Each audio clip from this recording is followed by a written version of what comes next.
Okay, let's go. Welcome to Author News Weekly, the weekly news show by authors for authors. We read the news so you don't have to. Join our panel of best-selling authors each week as we take a deep dive into the publishing world, both indie and traditional. Author News Weekly. Yeah, whatever. Welcome back to Author News Weekly. Thanks for joining us. We appreciate having you here. I'm R.A. McGee. We got plenty of interesting things to talk about this week, but before we start, I have to introduce the dais, because they're the ones that have all the answers. What's another good word for you guys? Cognoscenti? Is that a word? Cognoscenti? No, right. I don't think it is. We're gonna fact check this. First, we're gonna switch it up a little bit, because I think they're getting too comfortable being introduced in a certain order. Ooh. So the first person this week I'm gonna introduce is the author of a bunch of stuff, and she's really smart. Pippa Warner. It's false advertising, but okay. Listen, you have to hype products up before you give them to people, okay? You can't stop me from doing that. Next, the guy with the best hat in all of Hawaii, Mr. Nick Thacker. I have to talk. I forgot we're not doing a video. So. No, it's cool. He is raising the roof. I'm raising the roof over here. You guys missed that. And finally, but not least, we've got Mr. Jim Heskett looking mighty warm in his hoodie today. So it's cold today. Hello, Internet. It's me, Jim Heskett. I've been here the whole time. Now, 1 second. I heard that. Cognoscenti. Ha! Cognoscenti, noun. People who are considered to be especially well-informed about a particular subject. So, if we didn't know the word, are we allowed to be Yes. Yes, because I deem you guys the cognoscenti. You're the only reason anybody listens to this show. So now that I've talked around in a circle for 5 minutes. Why don't we? You think somebody listens to the show? It's not cute, sir. It's masculine. It's handsome that I think people listen to the show. Nick, you ready to cue up our awesome music jingle? I like that you gave me a cue because that's needed. Yes, I am ready. Are you ready? I'm ready when you are, sir. Let's go.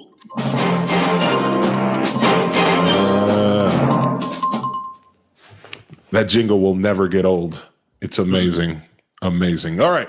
So our first story this week, maybe you guys can tell me what I am about to say means.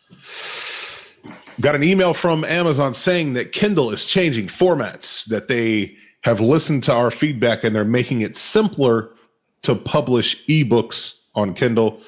Starting in June of 2021, they will no longer support files in the Mobi, PRC, or AZK formats when publishing new reflowable ebooks and updating content for previously published ebooks. Instead, we're asking publishers to use EPUB, KPF, or DOCX files. So, Jim, what does all of this mean? Because there's a lot of letters that I don't understand. Well, Mobi is Amazon's proprietary ebook format, and I think it's just an adapted EPUB, so that's why you could still upload EPUBs. But EPUB is the readable document format standard for pretty much everybody except for Amazon, Kobo, the Nook, and all those other devices. And any EPUB is a universal format, so you can basically upload any kind of ebook to everything except for Kindle. The reason why Amazon is not supporting Mobi's uploaded anymore, that's a little curious. I don't think that they're going to stop supporting Mobi because there's hundreds of thousands or millions of old Kindles out there that people wouldn't be able to get their books anymore if Amazon wasn't supporting Mobi. But I don't know, maybe they're trying to rework their proprietary Mobi format into something else, and so they just want a standardized file type to upload. Well, so isn't it true that when you buy a book in Mobi format, it's actually not in Mobi format on the Kindle? They kind of convert it to something else already, like AZW or something? Yeah, I know that was true. I've heard that before. That's definitely been true when I've sideloaded things onto my Kindle, basically because I had to change the lock screen from the guy sitting under the tree to a guy sitting under the tree with like a dinosaur about to eat him. I spent a whole day doing that once because it was just really important to me that I get that as my lock screen. Sure. Anyway, so I discovered all kinds of cool things about the Kindle, like they're not Mobi files when they exist on the Kindle device. They're some other format anyway. So I mean, my guess is that this is an easier move than we think, and that they basically are already doing this in some sense.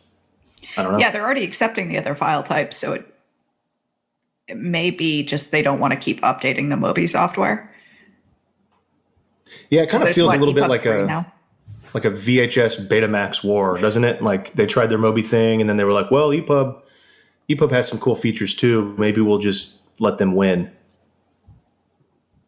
Yeah, because at some point it's just not worth it for them to be putting their development team on that, especially if the majority of things are coming on in EPUB now. Because Vellum stopped supporting Mobi, I think, months and months ago. That's what it was. I remember this news, but I think it was Vellum instead. I mean, I know, yeah, now that you're saying it, I know it's Vellum, not Amazon saying it. But they changed their thing as well. They're spitting out, I guess it's a Mobi wrapper, but it's essentially an EPUB file in it or something like that. Well, they took away Mobi and then they gaveth it back. Okay. Because now EPUB is the standard, but it will also spit out a Mobi because people like me complained to Vellum. I think it's just you. I think you're the It might have been me, yeah. It was a very strongly worded email. It's just one email, but it's Jim Heskett, and it's very strongly worded. It's Jim Heskett from the internet. That's what it wasn't strongly worded. It was just that it was in all caps. He was actually quite nice in the email. He said, "Please give us this back," but it was all capitalized and bold. Just screaming into the void. I love it. This reminds me of how I got my books taken down from FNAC back in the day when I was trying, which was just to send an email in abysmal French. Such abysmal French that they never wanted to have to read it again. They were just like, okay, we will. That's a good idea. You heard it here first, folks. All right. Good times. So basically, this shouldn't be too hard for anyone to keep getting their books formatted properly and uploaded. So we won't worry too much, but it was just interesting. I'm glad you guys got to talk about some of these things because I still don't know what any of that meant. Okay. So the next story we have comes to us from the Passive Voice, and Passive Guy has kind of an interesting article. And I'm not really meaning this to be doom and gloom, although it can kind of seem like that a little bit. This is more of just kind of looking at how the largest retailer that most of us partner with is doing business and how they're making things happen all the time in new spaces. So this is about Amazon. The title of it is How Amazon Wins, by Steamrolling Rivals and Partners. And it's essentially kind of walking us through how Amazon came to prominence and the markets that they kind of took over as they went.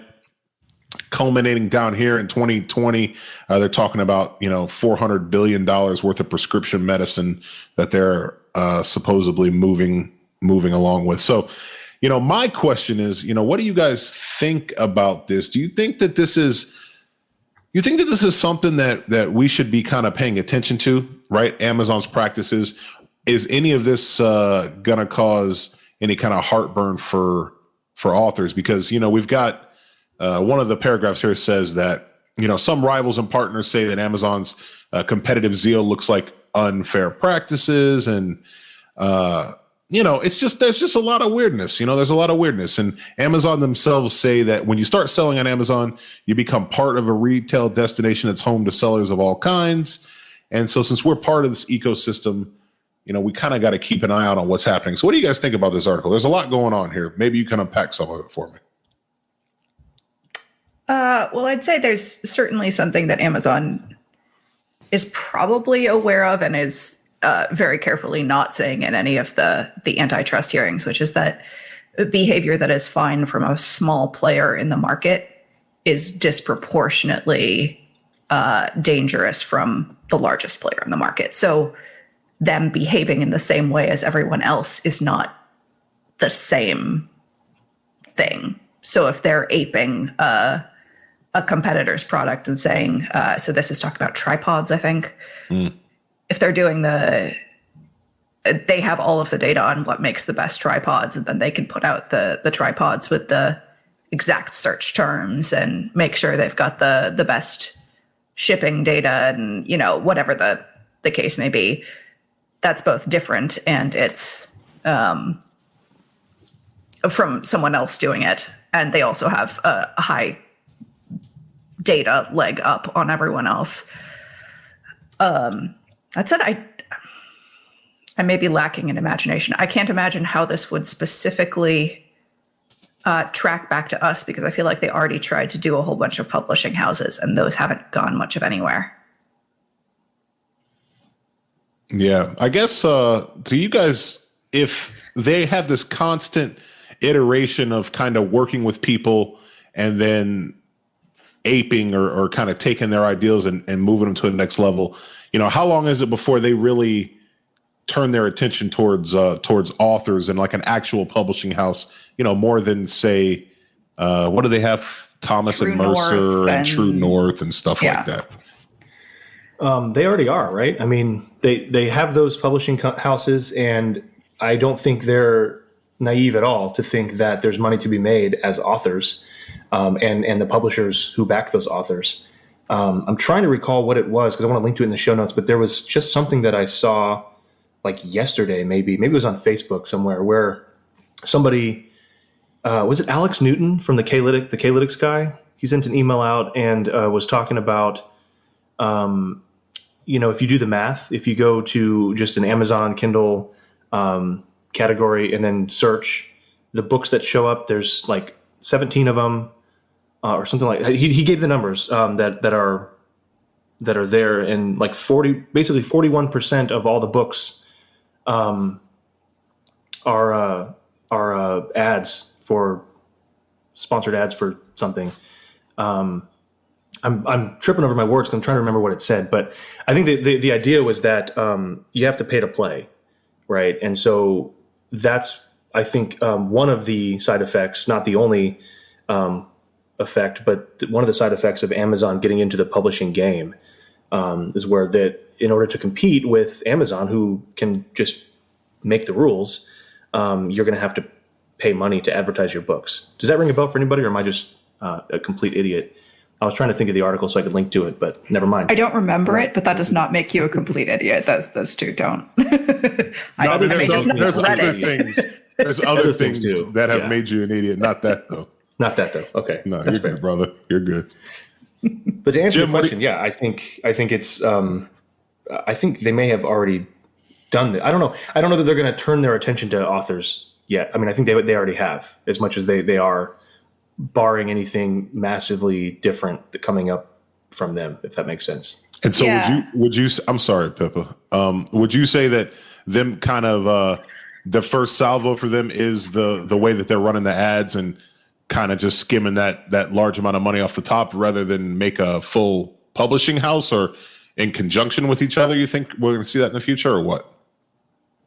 Well, I guess what I'm saying is Amazon is a store, and I think they're going to hold true to that. I don't think they're going to change into a publishing house, because right now they can make money as a publisher. They have all these imprints, and also from authors like us who are self-published.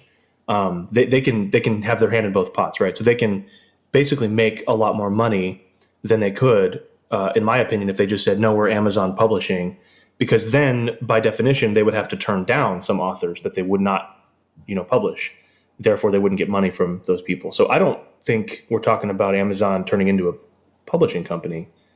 No, right? I think in the same sense that they're copying other people's. Like I have a backpack right here that was a Kickstarter, and it's an Amazon Basics now because they just copied it. And I'm sure they paid them off. I think that's the story, right? They give them a bunch of money. But there's a threat inherent in that as well, where they say, give it to us for this price, or we will basically just make it invisible in the search engines.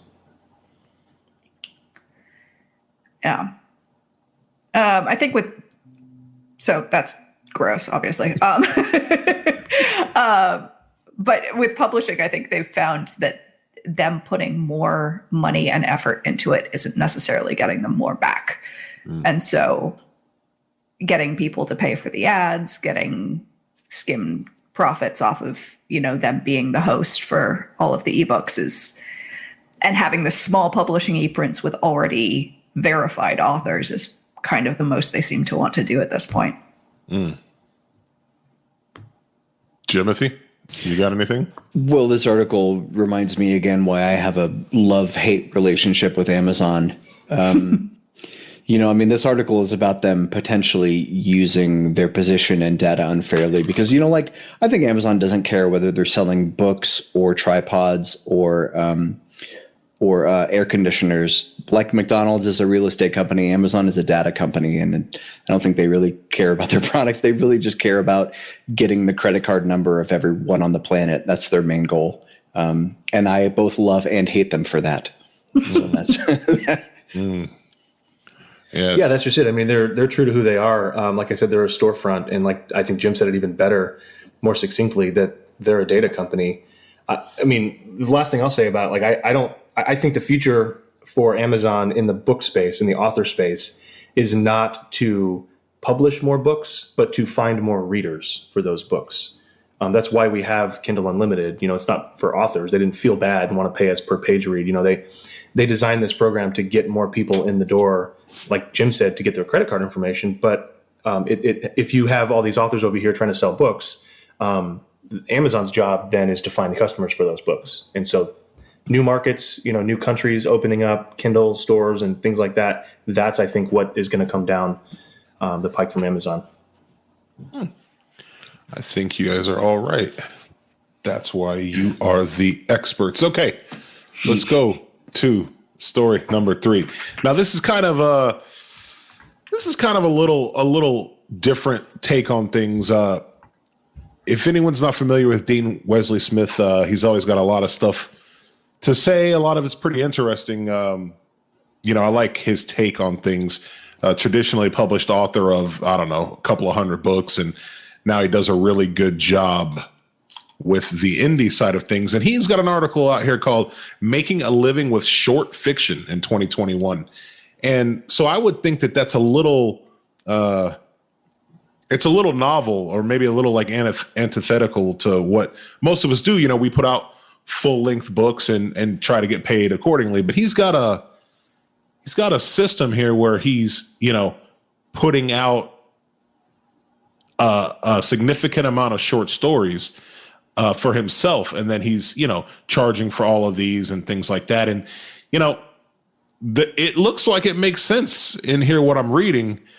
And so I'm wondering if you guys would ever consider something like that, or do you see like maybe a flaw in his plan, or do you think that that's a viable way to make some decent money? What do you guys think? Well, Dean Wesley Smith, this is the same guy who once said, don't use beta readers because nobody knows your book better than you, which is great advice for someone who's been writing for 10 or 15 years, but not great advice for someone who's new. I mean, despite the kind of clickbaity title, he goes into detail in the article basically about how difficult it would be to make a living doing that. Not for him because, he publishes like an 80,000 word magazine every single month. But Kurt Vonnegut said he liked writing short fiction better because he got paid quicker. And I like short fiction as a little palate cleanser, between big projects, or if I want to try a different genre or try something crazy like using second person in a story or something like that. I could do that in a 3,000 word short story, and it doesn't. Don't you dare. I might now. I haven't Give done it to before, Nick to edit. now. Yeah. Well, there was a great I'll change it all to third person. there was No, a I didn't great do this. You did era this. of sci-fi where people were doing much shorter, like novella and shorter novels, and you could explore a whole bunch more ideas because you didn't need it to hang together for 90,000 words. And there was all this cool stuff that you could do. And so I think, like Jim says, from a writing perspective, it's fun. The idea of anyone trying to find anything on my Amazon author page with 180 titles there makes me wince. But do you think maybe I agree that it would be difficult to keep straight at Amazon, but do you think this is something that would be worth exploring for maybe like Kickstarter or Patreon or something like that, where you can give people a little chunk of what they're looking for every month? You think maybe, is that a viable thing? yeah, I think so. Right? I really do think that's the future of it, honestly, RA, because I think that's more buying into this whole subscription model that everything in our life is turning to. I'm pretty sure we're going to be able to fill up our car with subscription gasoline here pretty soon. I mean, it's just that's where we're going with it. As far as short stories go, I mean, I love Dean and his wife. Like they're really cool, down to earth people, and they know their business in and out. I wonder though if out of touch is too strong a term, and I don't think they are out of touch, but I do think that there's some name recognition with their names, and with Dean Wesley Smith in this particular thing. I haven't done any research on this, so I could be completely wrong, but it seems like the most successful short story writers have built up a name for themselves, and their fans will read pretty much whatever they write. It's not that their short stories are preferred to longer stories, if that makes sense. Like, I don't think the market is there for us, people who aren't Dean Wesley Smith, to put a short story on Amazon, unless it's a runaway. There's always the closet bestseller, like that just happens to be a rocket ship to the moon. But the vast majority of time, authors like us, indies, even traditionally published, or whoever you are, but not super well known, maybe mid-list, publish a short story, and it sort of languishes in obscurity. If you've got a list, you can get some initial sales. I mean, I just did this with the novella last week, and I got the initial sales, and then it's now languishing in obscurity, where I absolutely knew it was going to go. I don't know. Does that make sense? Like, I kind of think, but ask me 20 years from now, after I've had so many long books or full length books and all that published, and maybe hopefully I've got a name. People just read Nick Thacker because they like what I write. Then I think I can sell short stories a lot better. So let me ask you guys, when I was first looking into, putting a box set together, right, of my titles, in my newbiness, I thought, oh, well, if I put this box set together, it'll eat into my other sales of my other books. And a lot of people kind of smacked me around and said, there's different people reading box sets than read your single titles. Would you say that there's an audience for people that just want the short stuff potentially? Or do you think that maybe that's a little too much to kind of think that there's anyone who's just like, oh, give me 2,000 words and that's how I want to get down with my reading time?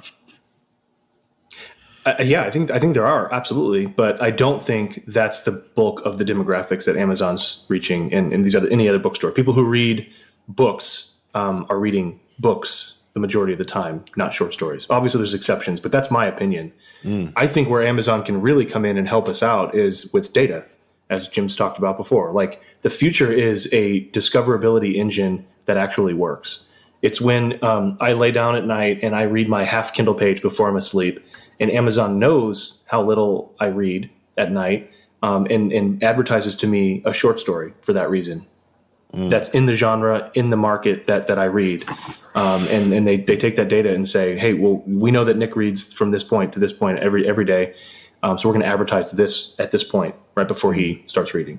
So that way I don't have to start a book that I'm going to fall asleep and have to reread that chapter the next night anyway, because I've fallen asleep in the middle of it, Yeah, and I guess to your point, I think a lot of what he's doing is in his own magazine, like you mentioned. And so I would guess that magazine readers are probably a different demographic than novel readers. So, okay, let's go to this one. I know that we've got a different story for number 4, but I'm going to skip that one for now and just go to story 5 because I really just want to read this headline. All right. I know we don't do a lot of craft on the show. That's not what this is about. But I was hanging out on Reddit, and I saw in the writing, our writing, someone said, and I quote, right, "How to write intelligent characters while being dumb." And then the entire body of the message was, "What kind of sorcery?" So I want to pass that on to you guys. So Jim, you found Jim's handle on Reddit. It sounds like 'cause I think Jim asked me that same question a couple. You can't prove that's me. Hey Nick, how to write intelligent characters while being dumb? So All the responses are just like F. Yeah, exactly. Pretty much. everybody wants to know. All the way So down. as funny as this is, I think that there's something salient to it for authors, because I think that we often want to write things that we have no idea about.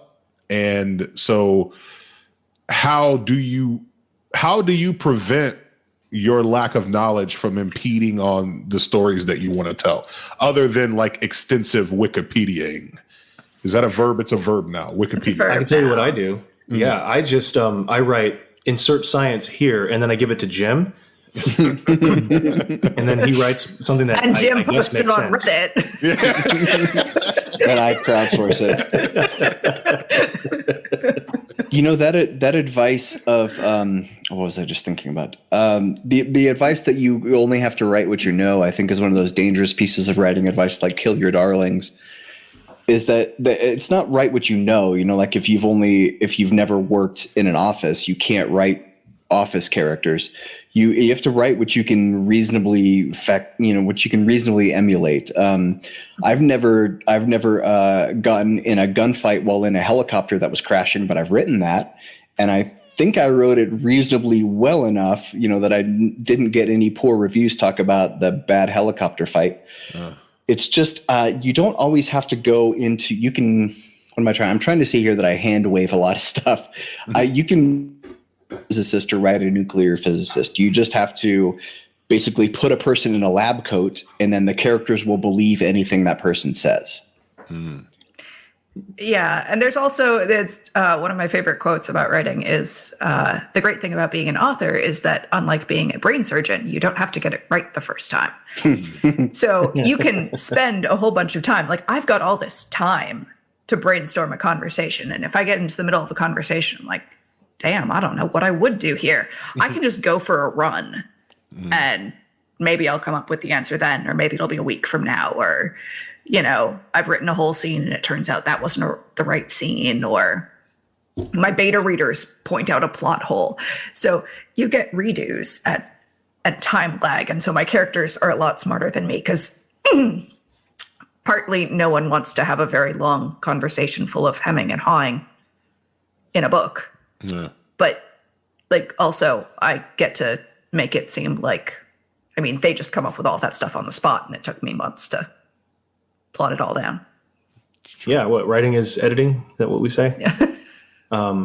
I would never advocate running unless you're being chased, but I think what you're saying is not even then, dude. Not even then. I plant my Just feet. give up. You know what I mean? Worth it. This is where I'm standing. This is where I'm dying. Exactly. Yeah, let the bullet do the running. I agree with what's been said. I'll just add that I go about as far as I try to. Okay, Tom Clancy, who is now dead, so I will not speak ill of the dead. Obviously, is a better writer than I am, and probably will be more famous than I'll ever be. But I couldn't get through a lot of his books because they're just so detailed. There's just so much there. I read a book like Airframe by Michael Crichton, and I'm like, this is okay. Like, it's about a plane crash, but then it's not really about a plane crash. It's about the technology, right? And that's not quite as exciting to me. So what I try to do is just insert myself into the book as a reader would and say, at what point is this just going to get boring? And then I'll stop there when I'm writing. Basically what that looks like is, here's an example. I just saw an article that said scientists have now figured out how to hack a computer by inserting malware into DNA. And then they had the system that was gene sequencing read that, and it opened a portal to another universe or something. And so they were able to I don't even know. I don't know it. I don't know. Right. But Magic all I have to do. Magic happens here. It's MIT Dean Technology Wesley Smith's Review magazine. It was a short story. No, it's and I'll link to that because it is a super cool article, and I'm absolutely going to use it in my fiction. And the way I'll do it is by essentially paraphrasing this article, because these guys have already done the work of dumbing it down to a level that I can understand. And I don't need to understand how they actually did it. I just need to know that it's possible and make it sound believable that it's possible. And then I can just have an intelligent character be the person who does it, right? Sorry, Pippa's making faces at me, so I got No. I think that's good, and I was having a very similar point, which is, I mean, honestly, what the reader is looking for usually, I think, is to empathize with that character, be inspired by that character and their grit and their determination, and what they're going through to get to that conclusion. And so, I don't need to be able to shoot accurately in a crashing helicopter. But if I feel the sort of like gripping, adrenaline pounding feel of Jim's helicopter crash scene, then that's cool. I don't feel like I need to, go out and do a whole bunch of pistol training repetitively forever. But that's usually a better option than running. Yeah, always where I'm at. I don't always have a helicopter. Fair. Oh, I meant pistol shooting. You can always go shoot a pistol at something. Literally always. At something. I don't always have a pistol either. So for my money, I remember a long time ago, I was listening to a podcast, and I want to give the person proper credit for this. It might have been Sean Platt or Johnny, Sean, and Dave, them. I don't know. But one of them was talking about something similar, and he said something to the effect of, you're the director and you can show as much or as little as you want. And so you don't actually have to show the entire autopsy.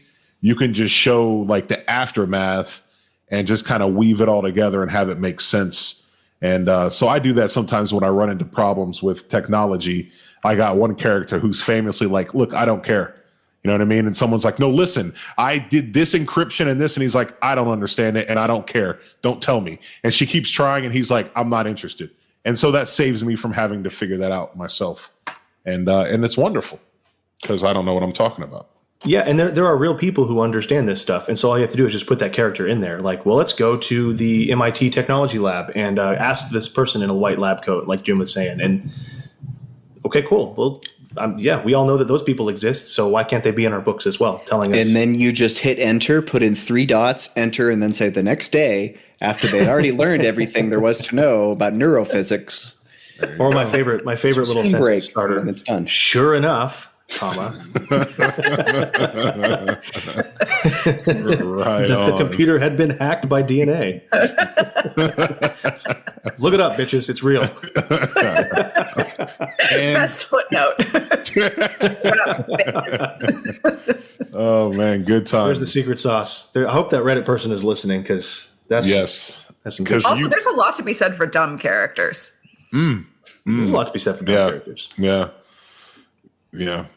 Maybe they can all be dumb. Maybe I'll just lord over them like an intelligent supercomputer. And honest to God, the vast majority of my friends, through some fluke of fate, are like physicists and chemists. And there's smart and wise are 2 very different things. So smart characters is a broad category and usually compensated for in exquisite dumbness and some other characteristic. Yeah, because I would find that like people are usually really only super smart at 1 or 2 things, and the rest of the time they're relatively normal about other things. Like they can practice law, but they can't chop up a onion to cook dinner at. So I don't know. So in any event, smarts. Let's see. We will pull this thing together because we're getting to be about a good time for us. So you guys always know I like to hear something good at the end of this episode, something that's going to just warm my cockles. So somebody please tell me something good about your week. My cockles are in jeopardy. I had a lovely vacation last week with my family. We went to stay near Red Feather Lakes in Colorado and did some snow tubing, ice skating. It was fun. Nice. That's awesome. Sweet. That's awesome. It was super cold there or what? Well, I mean, it's Colorado, so if the sun's shining, you're fine. It doesn't matter what the temperature gauge says. That's how it works here. I can attest to that. That's a man who has been beaten down by the elements. You can get strengthened by those elements. As long as I got a fresh squirrel to eat, doesn't matter what the weather is. Right. Yeah, it's just like Alaskan bush people out here. They're like that in the mountains. Pouch of pemmican and I'm good to go. All right. Well, do you guys have any alibis or anything that you want to make up from the show today? No? Mulligans? Circlebacks? No. Seeing as there are none, thanks for joining us. I'm Ari McGee. For all of us at Author News Weekly, thanks for listening. Come back and check us again next week. And this meeting is over.